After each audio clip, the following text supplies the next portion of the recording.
சிம்புதேவன் இயக்கத்தில் comedy king Yogi Babu நடிப்பில் boat வரும் ஆகஸ்ட் 2ஆம் தேதி முதல் திரையரங்குகளில். சன் பிக்சர்ஸ் கலாநிதிமாறன் வழங்கும் தனுஷ் இயக்கி நடிக்கும் ராயன் வெற்றி நடை போடுகிறது.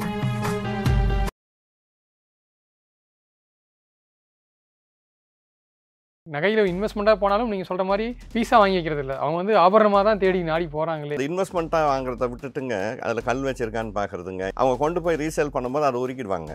உருக்கும்போது பார்த்தீங்கன்னா உங்களோட தங்க விலை வந்து எடை வந்து குறைஞ்சி போயிடுங்க. அதனால தான் சொல்ல முதலீட்டுக்குன்னு நீங்கள் பண்ணிட்டீங்கன்னா நீங்கள் டிஜிட்டல் ஃபார்மேட்டுக்கு வந்துடுங்க. டேக்ஸ் குறைஞ்சனாலும் தற்காலிகமாக வந்து இது தற்காலிக ஒரு இறக்கம் தாங்க. இதை வாங்கி வைக்கணுங்க. இந்த தற்காலிக இறக்கம் வந்து ரொம்ப நாள் நீடிக்குமா? இப்போ 30,000 வந்துருமா தங்கம்னா வரதுக்கு வாய்ப்பு கிடையாதுங்க. தங்கத்தோட டிமாண்டு குறையலைங்க, அது மேல் நோக்கி தான் போகுங்க. ஒரு பக்கம் வந்து ஸ்டாக் மார்க்கெட், இன்னொன்று வந்து இந்த கோல்டு இன்வெஸ்ட்மெண்ட். ரெண்டை பார்க்கும்போது எது பெஸ்ட்டு சாய்ஸ்ன்னு சொல்லுங்க சார். இல்லை, இந்த 10 வருஷத்தில் வந்து கணக்கு போட்டு பார்த்தீங்கன்னா தங்கம் பெரிய லாபம் கொடுத்துருக்கா, ரியல் எஸ்டேட் பெரிய லாபம் கொடுத்துருக்கா, மியூச்சுவல் ஃபண்ட் பெரிய லாபம் கொடுத்துருக்கா, ஸ்டாக் மார்க்கெட் பெரிய லாபம் கொடுத்துருக்கான்னு பார்த்தீங்கன்னா ஸ்டாக் மார்க்கெட்டும் மியூச்சுவல் ஃபண்டும் தாங்க. அதில் எந்த மாற்று கருத்தும் கிடையாதுங்க. தங்கம் ரியல் எஸ்டேட்டோட ஆமாம், இதெல்லாம் வந்து பார்த்தீங்கன்னா ஓரளவு தான் கொடுத்துருக்குங்க. பட் அது வந்து பார்த்தீங்கன்னா எத்தனையோ மடங்கு வந்து அதிகமாக கொடுத்துருக்குங்க. ஒரு 50,000 போட்டு அதை மெதுவாக 60,000 70,000 1 லட்சம் ஆக்க முடிஞ்சால் அந்த பிஸ்னஸை கன்டினியூ பண்ணுங்க. ஒருவேளை அந்த 50,000 லாஸ் ஆச்சுன்னா பரவாயில்லப்பா, ஒரு வியாபாரம் ஆரம்பித்தோம், இது வந்து நமக்கு சரிப்பட்டு வராதுன்னு சின்ன அமௌண்ட்லேயே நீங்கள் விட்டுட்டு விலைக்குந்தாங்க. வழக்கங்களுக்கு அடிமையாகிற மாதிரி இதுக்கும் வந்துங்க. நீங்கள் அடிமையாயிட்டீங்கன்னு சொன்னால் இதில் வந்து ஒன்றுமே பண்ண முடியாதுங்க. ஐபிசி தமிழ் நேயர்களுக்கு வணக்கம். இன்று நம்முடன் நேர்காணலில் பொருளாதார ஆலோசகரும் பங்குச்சந்தை நிபுணருமான தாமோதரன் இருக்கிறார். வணக்கம் சார். வணக்கம். தங்கத்தின் மீதான இறக்குமதி வரி இந்த பட்ஜெட்டில் வந்து குறைச்சாங்க. குறைச்சோடனே நம்ம எல்லாருமே இதுக்கு முன்னாடி என்ன பேசிட்டோம்னா தங்கம் விலை வந்து கண்டிப்பாக இன்னும் கொஞ்ச நாள் 60,000 டச் பண்ணிடும், இன்னும் இந்த இயரெண்டில் 1,00,000 டச் பண்ணுறதுக்கான வாய்ப்புகள் இருக்குன்னு சொல்லி பேசிகிட்டு இருந்தாங்க. ஆனால் இப்போ வந்து தங்கத்தின் விலை வந்து படிப்படியாக வந்து குறைஞ்சிட்ருக்கு. இப்போது 50க்கு கீழே வர மாதிரி தெரியுது. இப்போது தங்கத்தை ஆல்ரெடி வாங்கினவங்க வந்து அதிக விலை கொடுத்து வாங்கினவங்க வந்து ஒரு என்னடா நம்ம தங்கத்தில் இன்வெஸ்ட் பண்ணமே இப்படி ஆயிடுச்சேன்ட்டு, அதே போல் தங்கத்தை இப்போ புதுசாக வாங்க போகிறவங்களும் வந்து மக்கள் வந்து இப்போ வாங்கலாமா இல்லை இன்னும் குறையுமான்ட்டு குழப்பத்தில் இருக்காங்க. ஸோ தங்கத்தின் மீதான முதலீடு அது வாங்கலாமா வேண்டாமா, அதை பற்றி சொல்லுங்கள். அதாவது முதல்ல ஒரு விஷயத்தை எல்லாருமே புரிஞ்சுக்கணுங்க. தங்கம் விலை குறையலைங்க, டேக்ஸ் தான் குறைஞ்சிருக்குங்க. இந்த டேக்ஸ் வந்து ரொம்ப வருஷமாகவே சொல்லிக்கிட்டு இருந்த டேக்ஸ் தான். கஸ்டம்ஸ் டியூட்டி வந்து ரொம்ப அதிகமாக இருக்குன்ட்டு நிறைய நகை வியாபாரிகள் எல்லாம் கூட முன்னாடியே வந்து அதெல்லாம் வந்து குறைக்கணுமன்ற ஒரு விஷயத்தை பேசிக்கிட்டு இருந்தது தாங்க. அதை வந்து குறைச்சிருக்காங்க. அது குறைச்சதுக்கு பலவிதமான காரணங்கள் இருக்குங்க. அதாவது இந்த ஸ்மக்லிங் எல்லாம் கொஞ்சம் குறைக்கலாம். அப்புறம் வந்து இன்டர்நேஷ்னல் லெவலில் வந்து கோல்டை வந்து மேட்ச் பண்ணலாம் ஓரளவுக்குங்க. இப்போ துபாய்க்கும் இங்கேக்கும் இருக்கிற ரேட்டு இந்த மாதிரி விஷயங்களை கொஞ்சம் ஓரளவுக்கு வந்து அதை மேட்ச் பண்ணலாம்ன்றதுக்காக வந்து குறைஞ்சிருக்கு. அது வந்து சந்தோஷமான விஷயம்தாங்க. ஆனால் எல்லாருமே இன்வெஸ்ட் பண்ணவங்கெல்லாம் புரிஞ்சுக்கணுங்க, தங்கம் விலை குறையலைங்க, டேக்ஸ் குறைஞ்சதால் தங்கம் இறங்கியிருக்குங்க. இதுதாங்க. தங்கம் எப்பவுமே மேல் நோக்கி தான் போகுங்க. இந்த சமயத்துக்கு இது ஒரு நல்ல வாய்ப்பாக பயன்படுத்திக்கணுங்க. இந்த இறக்கம் வந்து பார்த்திங்கன்னா யாருக்குன்னா புதுசாக யாருன்னா இன்வெஸ்ட் பண்ணணும்னு நினைக்கிறவங்களுக்கு இது ஒரு வாய்ப்புங்க. ஏற்கனவே வாங்கி வச்சவங்க ஒன்றும் பெருசாக பேனிக் ஆக வேண்டிய கட்டாயம் இதில் இல்லைங்க. இப்போ நீங்கள் சொன்ன மாதிரி 50 இல்லைங்க, வரலாங்க, 48 49 வரைக்கும் கூட கண்டிப்பாக வரலாமுங்க. ஏன்னா இப்போ வந்து பார்த்திங்கன்னா உங்களுக்கு இந்த ஏரியாவில் டிமாண்ட் இல்லைங்க, டிமாண்டு குறையிற இடங்க இந்த இடத்துலங்க. ஏற்கனவே டேக்ஸ் குறைச்சிருக்குங்க. இப்போ வந்து வாங்கிறதுக்கு உண்டான மாதங்கள் வந்து இப்போ இல்லைங்க. ஆடி மாதம் ஆமாங்க, வாங்கிறதுக்கு உண்டான மாதங்கள் இல்லைங்க. அப்போ இது எப்போ வந்து சரியாகும்னா தீபாவளி எல்லாம் வந்த உடனே ஆட்டோமேட்டிக்காக பர்ச்சேஸ் ஸ்டார்ட் ஆகிடுவாங்க. அடுத்து வரதெல்லாமே பார்த்திங்கன்னா பண்டிகை காலங்களில் இந்தியாவில் பார்த்திங்கன்னா அதை நோக்கி தான் எல்லாமே போகுங்க. பண்டிகை காலங்களில் தான் எல்லாம் போய் நகை வாங்குறது அந்த மாதிரி விஷயங்கள் இருக்கும். அப்போ என்ன ஆகும்னா ஆட்டோமேட்டிக்காக இந்த 6% எல்லாம் அங்கே நிற்காதுங்க. அதை தாண்டி வந்து ரொம்ப ஃபாஸ்ட்டாகவே அது வந்து மேலே போயிடுங்க. இங்கே பயப்பட வேண்டிய கட்டாயம் வந்து எதுவுமே இல்லை. இந்த மாதிரி டேக்ஸ் பெனிஃபிட் வந்து பார்த்திங்கன்னா கண்டிப்பாக நல்லது தானே. பணம் இருக்கிறவங்களுக்கு வாங்கினவங்களுக்கு இது ஓகேங்க. பட் கம்மியான விலையில் வாங்கணும் அப்படின்ற ஒரு நடுத்தரத்தில் இருக்கிறவங்களுக்கு வந்து இந்த டேக்ஸ் பெனிஃபிட் வந்து கண்டிப்பாக நல்லது தாங்க. நம்ம நிறைய இடத்துல சொல்லியிருக்கோங்க. அதனால தான் நான் என்ன சொல்கிறேன்னா, நீங்கள் வாங்கும்போது இப்போ டெக்னாலஜி நிறைய டெவலப் ஆயிடுச்சிங்க. நீங்கள் எதுக்கு போய் ஆபரணமாக போய் வாங்கி வைக்கிறீங்க? இப்போ நீங்கள் ஆபரணமாக வாங்கும்போது கண்டிப்பாக நீங்கள் ஒரு 15% 20% கூட கொடுத்து தான் வாங்கியிருப்பீங்க. செய்கூலி சேதாரம் எல்லாம் கொடுத்து தான் வாங்கியிருப்பீங்க. இப்போ இறங்கும்போது அதுவும் சேர்ந்து இறங்கி போச்சுங்க. கரெக்டாக இல்லைங்களா? குறிப்பாக இந்திய பெண்கள் வந்து இப்போ ஒரு நகையில் இன்வெஸ்ட்மெண்ட்டாக போனாலும் நீங்கள் சொல்கிற மாதிரி பீஸா வாங்கி வைக்கிறது இல்லை. அவங்க வந்து ஆபரணமாக தான் தேடி நாடி போகிறாங்களே. ஆமாங்க, அந்த ஆபரணத்தில் கூட அவங்க என்ன பண்ணுறாங்கன்னா அழகுக்காக என்ன பண்ண அது இன்வெஸ்ட்மெண்ட்டாக வாங்குறத விட்டுட்டுங்க, அதில் கல் வச்சிருக்கான்னு பார்க்குறதுங்க, இந்த மாதிரிலாம் வாங்குறதுங்க. அவங்க வாங்குறது பார்த்தீங்கன்னா, செய்கூலி சேதாரம் வேறு அதிகமாக கொடுக்குறாங்க. ப்ளஸ் இந்த மாடலுக்காக என்ன பண்ணுறாங்கன்னா, ரியலாக இந்த சாலிட் தங்கம் இருக்கிறத விட இந்த மாதிரி பொடி வச்சது இந்த மாதிரிலாம் அவங்க வாங்குறாங்க. இதனால் என்ன ஆகும்னாங்க, அவங்க கொண்டு போய் ரீசேல் பண்ணும்போது அதை உருக்கிடுவாங்க. உருக்கும்போது பார்த்தீங்கன்னா, உங்களோட தங்க விலை வந்து எடை வந்து குறைஞ்சு போயிடுங்க. அதனால தான் சொல்ல முதலீட்டுக்குன்னு நீங்கள் பண்ணிட்டீங்கன்னா, நீங்கள் டிஜிட்டல் ஃபார்மேட்டுக்கு வந்துடுங்க. இன்றைக்கி வந்து பார்த்தீங்கன்னா, மியூச்சுவல் ஃபண்டில் வந்து பார்த்தீங்கன்னா, எலக்ட்ரானிக் சிஸ்டத்தில் வந்துருச்சுங்க. அப்புறம் கோல்டு பீஸ் எல்லாம் கூட நம்ம சொல்லிக்கிட்டே தானே இருக்கோங்க. எல்லாமே எலக்ட்ரானிக் டிஜிட்டலில் வந்துட்டிங்கன்னா, உங்களுக்கு வந்து பார்த்தீங்கன்னா, வாங்கும்போது நீங்கள் அதிகமான விலை கொடுத்து வாங்க மாட்டீங்க. என்ன ரேட் இருக்கோ அதுக்கு மேட்ச் ஆகி நீங்கள் வாங்குவீங்க. வாங்கும்போது என்ன ஆகும்னாங்க, இப்போது கொஞ்சம் கொஞ்சமாக நீங்கள் வாங்க ஆரம்பிக்கலாங்க. இப்போ இறங்கும்போதுங்க உங்களுக்கு ஆவரேஜ் ரேட்டு கிடச்சிக்கிட்டே இருக்குங்க. முதலீடுங்க அது. தங்கம்ன்றது ஒரு முதலீடு. இந்த முதலீடு வந்து உடனே பெருசாக லாபத்துக்கு போயிடுமான்னா போகாதுங்க. நம்ம எல்லா இடத்துலையும் சொல்கிறதுங்க. தங்கம் வந்து இந்த இடத்துக்கு வரதுக்கு எத்தனையோ வருடங்களாக இருக்குங்க. சும்மா வந்து எடுத்த உடனே வந்து 50,000 தொட்டலங்க. இது ரொம்ப வருடமாக கடந்து வந்து தான் இந்த இடத்தை வந்து தொட்டிருக்குங்க. பட் இந்த இடம் வந்து மேல் நோக்கி தான் போயாகணும். 1,00,000 போய் தான் ஆகணுங்க. அதிலெல்லாம் எந்த மாற்று கருத்தும் இல்லைங்க. டேக்ஸ் குறைஞ்சனால தற்காலிகமாக வந்து இது தற்காலிக ஒரு இறக்கம் தாங்க. இதை வாங்கி வைக்கணுங்க. இந்த தற்காலிக இறக்கம் வந்து ரொம்ப நாள் நீடிக்குமா? இப்போ 30,000 வந்துருமா தங்கம்னா வரதுக்கு வாய்ப்பு கிடையாதுங்க. அது வந்துங்க இன்னும் ஒரு 2,000 குறையலாங்க. அதுக்குள்ளே மற்ற செய்திகள் வந்துடலாங்க. வேறு ஏதாவது உலக அளவில் ஏதாவது ஒரு பிரச்சனை வரலாங்க. உலக அளவில் ஏன்னா ஒரு பிரச்சனை வரலாம். இப்போ எலெக்ஷன் இருக்குங்க, அமெரிக்கா எலெக்ஷன் இருக்குங்க. எது வந்தாலும் சரிங்க டக்குன்னு தங்கம் வந்துங்க அதை நோக்கி மேலே போகும். அதனால் எல்லாம் முக்கியமாக புரிஞ்சிக்க வேண்டியது, தங்கத்தோட டிமாண்டு குறையலைங்க, அது மேல் நோக்கி தான் போகுங்க. டேக்ஸ் குறைஞ்சிருக்கு இந்தியாவை பொறுத்த வரைக்கும். அந்த பெனிஃபிட்டை வந்துங்க எல்லாருமே பயன்படுத்திக்கணும். வாங்கினவங்க ஒன்றும் பயப்பட வேண்டிய அவசியம் கிடையாதுங்க. இப்படி பயப்படுறவங்க என்ன பண்ணணும்னா, இந்த மாதிரி டிஜிட்டல் சிஸ்டத்தில் போய் கொஞ்சம் கொஞ்சம் மாதம் மாதம் பார்த்தீங்கன்னா கோல்டு பீஸுங்க, கோல்டு மட்டும் கிடையாதுங்க, சில்வர் கூட நம்ம சொல்லிக்கிட்டு இருந்தோங்க. சில்வர் பீஸுங்க இந்த மாதிரி அவங்க வாங்கி வைக்கும் போது என்ன குறைஞ்சா அப்போ கொஞ்சம் அவங்க வாங்கிக்கலாங்க. இப்போ தங்கமாக நீங்கள் வாங்கி வைக்கிறீங்கன்னு வச்சிங்களேன், திரும்பி போய் தங்கம் வாங்குறதுக்கு உங்கள்கிட்ட பணம் இருக்காதுங்க. இந்த மாதிரி நீங்கள் கோல்டு பீஸாவோ இல்லை மாதிரி இந்த இடிஎஃப்பில் போகும்போது என்ன ஆகும்னா, குறையும் போது உங்கள்கிட்ட இருக்கிற பணத்தை கொண்டு போய் போட்டிங்கன்னா அது ஆவரேஜ் ஆகுங்க. நேற்று வந்து 60 வாங்கினோம், இன்றைக்கி வந்து 55 ஆயிடுச்சா, ஆவரேஜ் ஆயிடுச்சு 58 ஆயிடுச்சிங்களா, திரும்பி 50 வருதா, திரும்பி 55 ஆயிடுச்சு. அப்போ ஆவரேஜ் ஆகிட்டே வருங்க. அது மூவாயி மேலே போகும்போது பார்த்தீங்கன்னா பெரிய ப்ராஃபிட் வந்து கிடைக்குங்க. அதனால தான் நிறைய படித்தவங்கெல்லாம் வந்துட்டாங்க. ஆபரணமாக வாங்கி அதுக்கு ஒரு லாக்கர் செலவு வச்சுக்கிட்டுங்க, நம்ம பேங்க்கில் போய் அதை தேடிக்கிட்டு அதுக்கு பத்திரமா பார்த்துக்கணுன்ற ஒரு எண்ணத்தை விட்டுட்டு இந்த மாதிரி முறையில் வரலாங்க. இல்லையா, லாங் டைமாக நான் வச்சுக்க போகிறேன்னா பாரா வாங்கிக்கிங்க, இல்லை காயினாக வாங்கிக்கிங்க. மேற்கொண்டு நம்ம ஒரு 10 வருஷம் கழித்து அதை போய் மாற்ற போகிறோம்னா நமக்கு பெரிய லாஸ் வரக்கூடாதுங்க. அந்த லாஸ் வராத அளவுக்கு வந்தாலும் கொஞ்சம் சின்னதாக இருக்கணுங்க. அந்த மாதிரி இருந்ததுன்னா உங்களுக்கு வந்து அந்த பிரச்சனை வராதுங்க. சரி, இப்போ உங்கள் அனுபவத்தில் சொல்லுங்கள் சார். ஒரு பக்கம் வந்து ஸ்டாக் மார்க்கெட், இன்னொன்று வந்து இந்த கோல்டு இன்வெஸ்ட்மெண்ட். இது ரெண்டை பார்க்கும்போது எது பெஸ்ட்டு சாய்ஸ்ன்னு சொல்லுங்கள் சார். ஒவ்வொருத்தருக்கும் ஒரு அவங்கள பொறுத்து அது மாறும். ஆனால் உங்களை பொறுத்த வரைக்கும் பெஸ்ட்டு சாய்ஸ்னு எதை சார் சொல்லுவீங்க? இல்லை, இந்த 10 வருஷத்தில் வந்து கணக்கு போட்டு பார்த்தீங்கன்னா தங்கம் பெரிய லாபம் கொடுத்துருக்கா, ரியல் எஸ்டேட் பெரிய லாபம் கொடுத்துருக்கா, மியூச்சுவல் ஃபண்ட் பெரிய லாபம் கொடுத்துருக்கா, ஸ்டாக் மார்க்கெட் பெரிய லாபம் கொடுத்துருக்கான்னு பார்த்தீங்கன்னா ஸ்டாக் மார்க்கெட்டும் மியூச்சுவல் ஃபண்டும் தாங்க. அதில் எந்த மாற்று கருத்தும் கிடையாதுங்க. தங்கம் ரியல் எஸ்டேட்டோட ஆமாம், இதெல்லாம் வந்து பார்த்தீங்கன்னா ஓரளவு தான் கொடுத்துருக்குங்க. பட் அது வந்து பார்த்தீங்கன்னா எத்தனையோ மடங்கு வந்து அதிகமாக கொடுத்துருக்குங்க. அப்போ இன்வெஸ்ட்மெண்ட் வந்து பார்த்தீங்கன்னா உங்களோட இன்வெஸ்ட்மெண்ட் பார்த்தீங்கன்னா அந்த மாதிரி சைடில் நீங்கள் போனோங்க. எது வந்து இந்த 10 வருஷத்தில் பெரிய அளவு வளர்ந்துருக்கோ அதை நீங்கள் வந்து அனலைஸ் பண்ணி அந்த முதலீட்டுக்குள்ளே நீங்கள் போகும்போது என்னாகும், இன்னும் 10 வருஷத்தில் பார்த்தீங்கன்னா அது உங்களுக்கு பெரிய முதலீடாக மாறுங்க. அதனால் வந்து அதில் எந்த மாற்று கருத்துமே கிடையாதுங்க. பட் என்னன்னாங்க, இன்றைக்கி இருக்கிற சூழ்நிலைக்கு பார்த்தீங்கன்னா அனலைஸ் பண்ணுறது ஈஸிங்க. மியூச்சுவல் ஃபண்ட் அனலைஸ் பண்ணுறது, ஸ்டாக் அனலைஸ் பண்ணுறதெல்லாம் ரொம்ப ஈஸிங்க.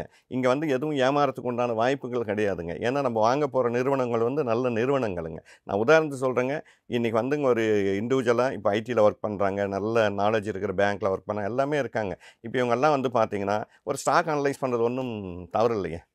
ஒருத்தர் எஸ்பிஐயில் ஒர்க் பண்ணுறாரு, அவர் எஸ்பிஐயை நம்பாமல் என்ன பண்ணுவாருங்க, நான் சொல்கிறேன் எஸ்பிஐ ஸ்டாக் வாங்கி போடு. யோசித்து பாருங்க. இப்போ ஒருத்தர் இன்ஃபோசிஸில் ஒர்க் பண்ணுறாருங்க, அந்த ஸ்டாக் என்ன ஆக போதுங்க, அவர் வேலை பண்ணுறாருல, அவருக்கு சம்பளம் வரதில்லை, அந்த கம்பெனி உயர போதுன்னு தான் அங்கே இருக்காருங்க. இன்ஃபோசிஸ் என்ன ஆக போகுது நீங்கள் யோசித்து பாருங்கள். டாடா மோட்டார்ஸ் என்ன ஆக போகுதுங்க. எல்லா நிறுவனங்களும் இன்றைக்கி வந்து ஸ்ட்ராங்காக இருந்துக்கிட்டு இருக்குங்க. இல்லை இதெல்லாம் எனக்கு ரொம்ப பயமாக இருக்குங்க, ஒரு பிரச்சனையும் இல்லைங்க. அரசாங்கத்தோட என்டர்பிரைசஸில் இருக்கிறதே நீங்கள் வாங்குங்க, இல்லை அரசாங்க ஸ்டாக்ஸ் வாங்குங்க. நீங்கள் போய்ட்டு என்டிபிசி வாங்குங்க, பிஹெச்எல் வாங்குங்க, கோல் இண்டியா வாங்குங்க, பவர் கிரிட் வாங்குங்க, ரயில்வேஸ் என்ன ஆக போகுதுங்க. இதெல்லாம் தற்காலிக இறக்கம் கண்டிப்பாக இருக்க தான் செய்யுங்க. எப்போவுமேங்க ஒரு பொருள் மேலேயே போயிட்டு இருந்ததுன்னா அதை யாரும் விற்க மாட்டாங்க. அடுத்தவங்களுக்கு ஒரு வாய்ப்பு வரணுங்க. அதுதான் பங்குச்சந்தையோட ஏற்ற இறக்கம்ங்க. இப்போ வந்துங்க ஒரு ஸ்டாக் வந்துங்க 50லேருந்து 100, 150, 200, 300, 400ன்னு போயிட்டே இருந்தால் விற்கவே மனசு வராதுங்க. அடுத்தவங்களுக்கு எப்படி வாய்ப்பு கிடைக்கும்? ஏற்ற இறக்கம் தாங்க அடுத்தவங்களுக்கு வாய்ப்பு கொடுக்குங்க. அப்போ என்ன என்னன்னாங்க இந்த இறக்கத்தை வந்துங்க புதிதாக வர்றவர்கள் வந்து பயன்படுத்திக்கணும். லாஜிக்கை வந்து நம்ம யோசிக்கணும். நான் எஸ்பிஐ நம்ப மாட்டேன்னா நீங்கள் இந்தியாவை நம்பல, அவ்வளோதாங்க. எஸ்பிஐ என்ன ஆகுங்க, ரிசர்வ் பேங்க்கு அடுத்த பேங்க்குங்க. என்ன பண்ண முடியுங்க? அதில் சின்ன சின்ன ஏதாவது ஸ்கேம் நடக்கலாம், அதுக்காக எஸ்பிஐ அதெல்லாம் ஒரு சின்ன அதுக்கு துரும்பு மாதிரிங்க. அதெல்லாம் எத்தனாயிரம் கோடிகள் அங்கே ஸ்கேம் நடந்தாலுங்க அதெல்லாம் சின்ன துரும்பு மாதிரிங்க. இப்போ இந்த மாதிரிங்க அவங்கள சுற்றி என்ன நடக்குதோ, இப்போ பாருங்கள் ஐஓசி இருக்குங்க, பிபிசிஎல் இருக்குங்க, இந்த மாதிரி பார்த்தீங்கன்னா கவர்மெண்ட் என்டர்பிரைஸஸ் நிறையா இருக்குங்க. இதெல்லாம் சிறுக முதலீடு பண்ணும்போது ஒரு 5-6 செக்டார் அவங்க வந்து பிரிச்சுக்கணுங்க. பிரிச்சுக்கிட்டுங்க ஓகே, மாதம் வந்து பார்த்தீங்கன்னா இன்றைக்கி இருக்கிறதுல 5-6 செக்டார் டிமாண்ட் செக்டார். இன்னும் 10 வருஷம் கழித்து நமக்கு எதெல்லாம் தேவையோ, அதிகமாக தேவைப்படுதோ அந்த செக்டாரை செலக்ட் பண்ணிக்கணுங்க. எதெல்லாம் பேங்க் செக்டார் கண்டிப்பாக தேவைங்க, பவர் செக்டார் கண்டிப்பாக தேவைங்க, ஆட்டோமொபைல்ஸ் தேவைங்க, அதுக்கு அடுத்தது பார்த்திங்கன்னா ஆயில் செக்டார் தேவைங்க, கம்யூனிகேஷன் முக்கியமாக தேவைங்க. இந்த மாதிரி செக்டார்ஸ், ஃபார்மா செக்டாருங்க, ஃபார்மான்றது ரொம்ப மெயினுங்க. இந்த மாதிரி செக்டார் பிரிச்சுக்கிட்டு இந்த மாதம் வந்து பவர் செக்டாரில் 1000 ரூபா போட்டோமா, அடுத்த மாதம் ஃபார்மாவில் போட்டோமா, இப்படி போட்டுக்கிட்டே வரும்போது என்னென்னா அவங்களோட அந்த போர்ட்ஃபோலியோ வந்து பார்த்திங்கன்னா எல்லாத்தையும் கலந்த மாதிரி இருந்திருக்கோங்க. அப்போ ஒரு ஸ்டேஜில் என்ன ஆகும், கொஞ்சம் கொஞ்சமாக வளர்ந்துங்க. ஒரு 10 வருஷத்தில் அது பெரிய இடத்துல போய் நின்றுடுங்க. அதனால் இன்றைக்கி இன்வெஸ்ட் பண்ணுறதை பற்றி யாரும் வந்து பெருசாக கற்றுக்கணும்னு கிடையாதுங்க. எல்லாருக்குமே நாலேஜ் இருக்குது. போய் தட்டினாங்கன்னா வந்துடுதுங்க. ஒரு கம்பெனியை பற்றி என்ன கண்டுபிடிக்கணுமோ அத்தனை விஷயங்களும் புரிஞ்சு பண்ணுறாங்க. இன்வெஸ்ட்மெண்ட்டுக்கு உண்டான இடத்தையும் இந்த 10 வருடத்தில் ஒரு முதலீடு எவ்வளோ பெருசாக எந்த துறை கொடுத்துருக்கு, அதே மாதிரிங்க அனலைஸ் பண்ணும்போதே நம்ம பார்க்கணும். தங்கத்தையும் எடுத்துங்க, ரியல் எஸ்டேட்டையும் எடுத்துங்க. நீங்கள் வாங்கின வீட்டை கணக்கு போடுங்க. அந்த வீட்டு காசை ஸ்டாக்கில் போட்டிருந்தா எவ்வளோ கிடச்சிருக்கும், மியூச்சுவல் ஃபண்டில் போட்டிருக்குன்னா என்ன கிடச்சிரும், நீங்கள் உங்களை சுற்றி இருக்கிற இடத்துலேருந்தே நீங்கள் கணக்கு போட்டு பாருங்கள். அப்போ உங்களுக்கே புரிய ஆரம்பிக்குங்க. சரி, இப்போ நீங்கள் சொன்னீங்க படித்தவங்க எல்லாருமே வந்து எல்லோரும் டெக்னாலஜி வளர்ந்துருச்சு, இந்த மாதிரி ஈஸியாக இன்வெஸ்ட் பண்ணலான்றீங்க. ஆனால் இன்னும் கிராமப்புறங்களில் வந்து இப்போ கோல்டு பீஸ் பற்றி நம்ம பேசிகிட்டு இருக்கோம். ஆனால் இன்னும் நிறைய பேர் அந்த நாலேஜ் கூட இல்லாமல் இன்னும் கோல்டுனா நம்ம கடைக்கு போய் அந்த கோல்டு பிஸ்கட்டாவோ இல்லை வந்து ஆபரணமோ வாங்குறது தான் வந்து இன்வெஸ்ட்மெண்ட் நினச்சிட்டு இருக்காங்க. கோல்டு பீஸ் இதை பற்றி மக்களுக்கு கொஞ்சம் புரிகிற மாதிரி சொல்லுங்கள். இன்னும் சொல்ல போனால் இப்போ நீங்கள் சொன்ன மாதிரி கிராமத்தில் இருக்கிறவங்கன்னு சொல்லிட்டீங்க. எனக்கு நிறையா கால்ஸ் வருதுங்க. அவங்களுக்கு இருக்கிற புரிதல் இங்கே இருக்கிறவங்களுக்கு இல்லைங்க. அவங்களுக்கு இருக்கிற ஆர்வம் முதலீட்டு மேலே ஏதோ ஒன்றில் முதலீடு பண்ணணும்னு நினைக்கிறாங்க. கோல்டு பீஸ்ன்னு இல்லைங்க, ஏதோ ஒரு முதலீடு பண்ணணும்னு அவங்க நினைக்கிறாங்க. ஸ்டாக்குன்னா என்னங்க, கோல்டுன்னா என்ன, கோல்டு பீஸ்ன்னா என்ன, இப்படியெல்லாம் மியூச்சுவல் ஃபண்டுன்னா என்ன, இப்படி நிறையா ஃபோன் கால்ஸ் வருதுங்க. பட் இங்கே இருக்கிறவங்களுக்கு அந்த புரிதல் வந்து ரொம்ப கம்மியாக இருக்குங்க. எல்லாம் பயப்படுறாங்க சார், இன்னும் இதில் இன்வெஸ்ட் பண்ணால் போயிடுமா அப்படின்னு சொல்லிட்டு அந்த பயம் நிறைய பேருக்கு இருக்குது. இல்லை, பயம்ன்றதை விடங்க இவங்க வந்து வாங்குகிற பணத்தை வந்து செலவு பண்ணுறது தான் குறியாக இருக்காங்க. அதுதான் இங்கே. அதாவது பார்த்திங்கன்னா சிட்டிக்கும் ஒரு டவுனுக்கும் ஒரு வில்லேஜுக்கும் இருக்கிற வித்தியாசம் இருக்குங்க. சிட்டியில் வந்து பார்த்திங்கன்னா என்ன தான் நீங்கள் சம்பளம் வாங்கினாலும் உங்களுக்கு செலவு பண்ணுறதுக்கு உண்டான வாய்ப்புகள் நிறையா இருக்குங்க. சும்மா ஒரு மாலுக்கு போயிட்டு வந்தால் முடிஞ்சு போச்சுங்க. சும்மா ஒரு தேட்டருக்கு போயிட்டு எதுக்கு போகிறோம்னே தெரியாது, வெளியே போவாங்க, வெளியே வந்து போயிட்டு வந்தால் 500 ரூபா காணாமல் போயிடும். ஒரு சூப்பர் மார்க்கெட் போயிட்டு வந்தால் ஒரு 4 பொருள் பிளான் பண்ணிட்டு போனோம்னா முடிஞ்சிடும். ஒரு 10 பொருள். பட் அதை விட கொஞ்சம் குறைச்சலாம். ஏன்னா டவுனில் வந்து மால் கிடையாதுங்க. ஏதோ ஒரு இடத்துல சுற்றிட்டுங்க ஒரு சின்ன சினிமா தேட்டர், அவங்களோட செலவு வந்து கம்மி. ஆனால் வில்லேஜில் பார்த்தீங்கன்னா சேர்க்கணுமன்ற ஆர்வம் இருக்குங்க. அவங்க தான் நிறையவே கேட்டுக்கிட்டு இருக்காங்க. அப்போ என்னென்னாங்க கோல்டுன்னு வச்சுக்கோங்க. நீங்கள் வந்து இப்போ போய் ஒரு கிராம் வாங்குறீங்கன்னா இன்றைக்கி 6800 நியர்லி ஒரு 7000 ருபீஸ் வந்துடுதுன்னு வச்சிங்களேன். நான் என்ன சொல்கிறேங்க, இதை வந்து இன்றைக்கி நீங்கள் வாங்கணுன்னா பீஸ் வந்துங்க ஒரு யூனிட் வந்து இன்றைக்கி 59 ரூபா 58 ரூபா கிடைக்குதுங்க. இதுவும் கோல்டு தாங்க, இதுவும் 24 கேரட் கோல்டு தாங்க. நீங்கள் வாங்கும்போது என்ன அட்வான்டேஜ்னா இதில் செய்கூலி கொடுக்க மாட்டீங்க, சேதாரம் கொடுக்க மாட்டீங்க. அப்போ நீங்கள் ஒரு 100 ரூபா இருந்தாலும் 200 ரூபா இருந்தாலும் நீங்கள் இதுக்கு வந்து ஒரு டிமேட் அக்கௌண்ட் ஓப்பன் பண்ணணுங்க. நம்ம நிறைய நிகழ்ச்சியில் சொல்லியிருக்கோம், டிமேட் எங்கே ஓப்பன் பண்ணுறது.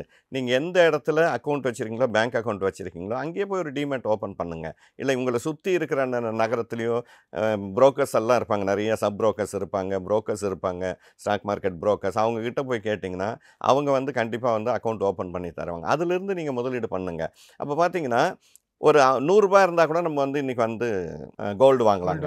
இந்த கோல்டு வாங்கும்போது என்னங்க, ஒரு இன்றைக்கி வந்து 100 ரூபா போடுறோம், கொஞ்சம் கொஞ்சமாக 6500 7000 சேர்ந்துருச்சுன்னா இப்போ உங்கள்கிட்ட வந்து ஒரு கிராமுக்கு உண்டான தங்கத்துக்கு உண்டான பணம் இருக்குதுன்னு அர்த்தங்க. அப்போ நீங்கள் இந்த மாதிரி ஒரு சவரன் சேர்ந்துருச்சா, ஓகே, உடனே உங்களுக்கு ஒரு சவரன் வாங்கணுன்னா பணமாக மாற்றிட்டு போய் தங்கமாக வாங்கிக்கிங்க. நீங்கள் பணமாக மாற்றும் போது என்ன அட்வான்டேஜ்னா இப்போ கொடுத்த செய்கூலி சேதாரம் இருக்காது. டேக்ஸ் வரும், கொஞ்சம் சின்னதாக வரதான் செய்யுங்க, அதெல்லாம் வருங்க.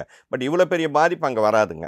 அப்போ நீங்கள் அதை எடுத்துக்கிட்டு போய் ஒரு சவரனாக வாங்கி அது கூட நீங்கள் காயினாக வாங்கி வச்சிங்க. அப்படி இல்லை எனக்கு காயின் கூட வேணாம், எனக்கு எந்த பிரச்சனையும் வேணாம், அது பாதுகாக்கிறதெல்லாம் கஷ்டம்னா இதுலேயே நீங்கள் சேர்த்துக்கிட்டு வாங்க.